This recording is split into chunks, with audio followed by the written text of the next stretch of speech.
Gandang araw, ang ibabahagi ko ngayon ay tungkol sa logical or mathematical learner. Magbasa, makinig, matuto at magsaya. Ako si Binibining Menya. Handa na ba kayo?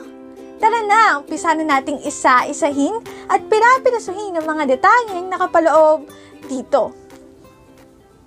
Katulad ng binanggit ko kanina, ang ibabahagi ko ngayon ay tungkol sa logical or mathematical learner.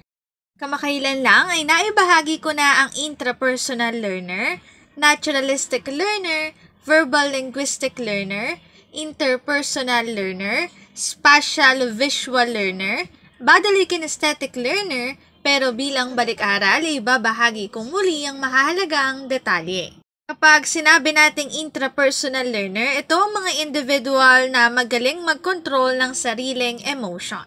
Sila ay magaling din pagdating sa self-reflection.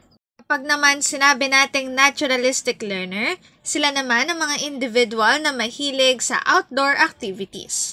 In terms of identifying different types and kinds of animals and plants, masasabing magaling din sila at sila ay tinatawag din bilang nature smart. Kapag naman sinabi nating verbal linguistic learners, sila naman ang mga individual na magaling sa wordings. Kaya nilang masabi into words ang kanilang thoughts at sila ay mahilig sa poetry at journalism at sila ay tinatawag din bilang word smart. Ang sunod naman ay interpersonal learner. Sila naman ang mga individual na magaling makisalamuha, mahilig makipag-socialize, at sila ay tinatawag din bilang people smart. Ang ikalima naman ay tinatawag na spatial or visual learner. Sila ang mga individual na masasabi o mailalarawan bilang artistic.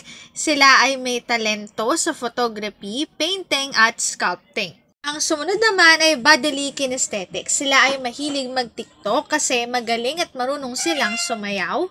Mahilig sila sa sports at tinatawag din sila bilang body smart. Ngayon, dadako na tayo sa logical or mathematical learner.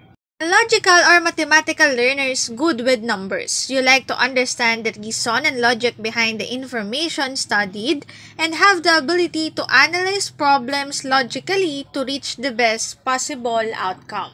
Ang mga logical mathematical learner ay mga individual na magaling sa math, magaling sa reasoning at sila ay tinatawag din bilang number smart.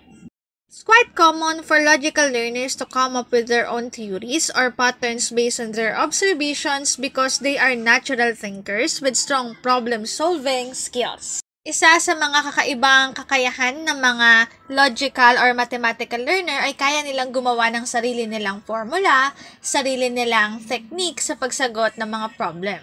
May kakilala ako na isang logical mathematical learner at tunay nga na kapag nagsosolve siya ng mathematical problems, gumagawa siya ng sarili niyang formula para mas madali niyang maunawaan, matandaan, at masolve yung isang particular na problem. Logical learners have some of the following characteristics. Una, you enjoy subjects related to technology, physics, chemistry, and math. Next, you organize and classify information. Sumunod, you usually write lists and itineraries and always have a plan for the future.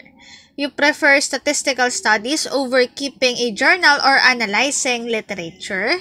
Ikalima, you prefer structure and goal-oriented activities.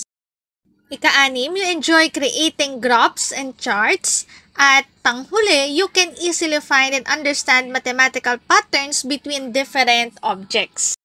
Ang link na ito ang aking source sa mga written information na makikita nyo sa bawat slides. Kung interesado kayo na magbasa pa, maaari nyong bisitahin ang website na ito. Logical or mathematical learner. Dito na nagtatapos ang aking pagbabahagi. Sana ay marami kayong natutuhan. Muli, magbasa, makinig, matuto at magsaya. Ako si Binibining Menya. Paalam!